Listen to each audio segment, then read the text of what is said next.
An outbreak of a potentially deadly respiratory illness has kept Baltimore's animal shelter from accepting new dogs for the last few weeks.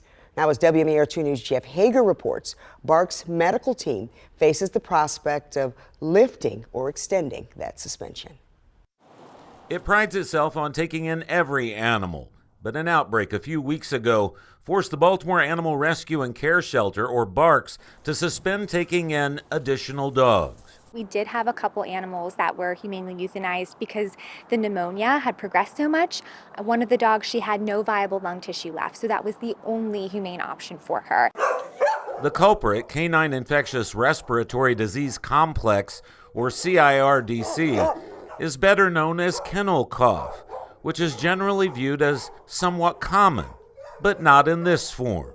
It's like a doggy cold, a version of a human cold for a dog, and typically it's very treatable. But right now we're seeing 3 different strains that we're not used to seeing. They're treatment resistant, at least most of them are, and a lot of them are so severe that they're turning into pneumonia. Dogs are even having multiple viruses at the same time, so it's just different than what we've experienced in the past. Fortunately, the uptick in cases over the last 6 to 8 weeks has leveled off now, but a few dozen sick dogs are still being quarantined for ongoing treatment at the shelter.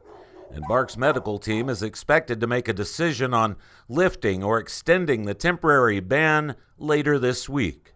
While the suspension remains in place, the need for volunteers has grown to help tend to the sick animals.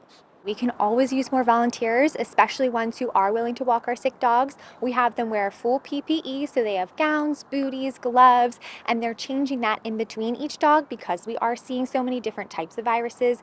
The shelter also is in need of people willing to foster animals, and it's still encouraging those who wish to adopt an animal to come in and choose from those healthy ones which have been kept separated from those which are ill.